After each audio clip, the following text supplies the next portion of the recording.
On est en fait sur les prévisions qu'on avait, dont on avait parlé en fin d'année de l'année dernière. On évalue une année 2023 entre moins 0,5 et plus 0,5 et nous arrivons aujourd'hui au premier trimestre à une activité à plus 0,5. Alors elle n'est pas totalement atone, mais elle n'est pas très dynamique.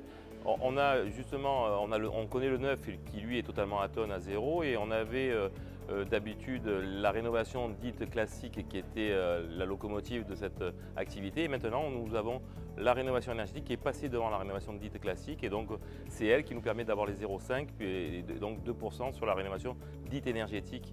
Et ce qui nous permet de pouvoir maintenir l'activité.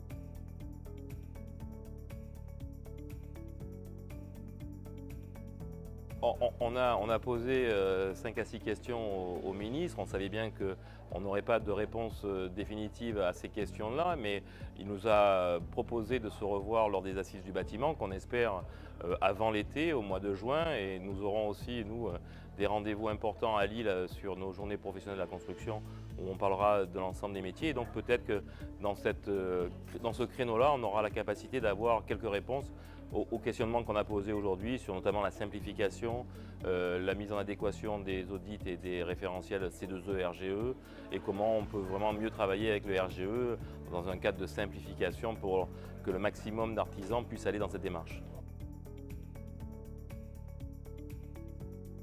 On s'aperçoit que la volonté des pouvoirs publics d'avoir mis un RGE, c'est pour éviter la fraude et amener des entreprises dites qualifiées à accéder à ces marchés. Et on voit bien que la typologie des entreprises qui sont actuellement dans ce RGE, il y a à peu près 60 000 entreprises, ce n'est pas suffisant. Et on voit bien qu'elle n'est pas à la hauteur des ambitions de la rénovation dite énergétique. Donc nous, on propose d'autres solutions pour dynamiser définitivement ce marché-là. Donc bien évidemment qu'on n'est pas à lutter contre le RGE en tant que tel, le reconnu Grenelle de l'environnement, mais on est en train de proposer au ministre, et on a proposé même à la Première ministre hier, des solutions pour accélérer définitivement le nombre d'entreprises qui rentrent dans cette démarche. On s'inspire d'une mesure existante sur la conformité électrique où on peut avoir ce qu'on appelle un consuel pour avoir un compteur électrique et donc vous avez un diagnostic qui passe a posteriori qui vient vérifier la conformité de l'installation électrique qui mélange du confort et de la sécurité et avec cette conformité vous pouvez accéder au branchement électrique. Donc on pourrait exactement faire la même démarche sur la vérification de la conformité de l'ambition RGE et savoir si l'artisan était bien à la hauteur de ce qu'il s'était engagé à faire dans le changement de chaudière, dans le changement de ventilation ou dans l'isolation.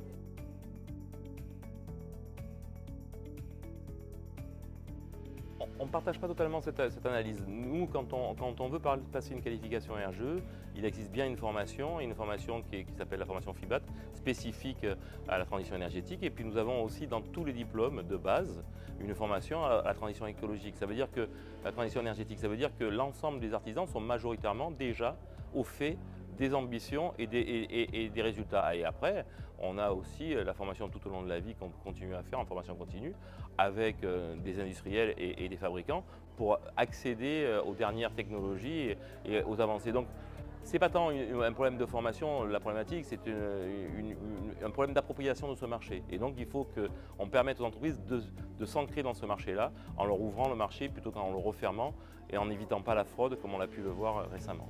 On a un programme aussi Oscar qui permettra demain d'avoir des guichets dits uniques dans les territoires pour que l'ensemble des particuliers sachent territoire par territoire ce qu'ils ont comme aide possible en périphérie chez eux. Et on aura aussi derrière la capacité de pouvoir proposer des aides plus spécifiques. L'artisan est aussi un prescripteur qui doit conseiller son client à avancer. Et puis on a l'autre pan dont on a parlé pas mal aujourd'hui aussi, c'est le financement et le reste à charge. Donc il faudra aussi que les banques privées soient partie prenante et proposent aux particuliers des produits financiers qui correspondent à la demande. Et donc on a vu qu'il y avait avec la Caisse des dépôts et la Banque des territoires des sources de travail, mais je pense aussi qu'on pourra avoir des banques privées qui s'approprient plus ce sujet-là. Étaient présents aujourd'hui quelques banquiers et je pense que le chantier, le discours continue là-dessus. Nous avons fait 15 propositions, je ne vais pas les énumérer aujourd'hui, on les a envoyées aux 5 ministres concernés, mais également aujourd'hui on l'a envoyé à la Première ministre. Et on espère vraiment très rapidement qu'aux assises du bâtiment soient annoncés des gestes, des avancées vraiment concrètes pour que les artisans comprennent bien que le travail qu'on fait au quotidien, c'est pour simplifier le quotidien des artisans et qu'ils le ressentent dans leur quotidien. Et pour l'instant, je dirais qu'en avancée, en simplification ressentie, ce n'est pas encore réussi. Et donc on espère que le gouvernement entende nos propositions.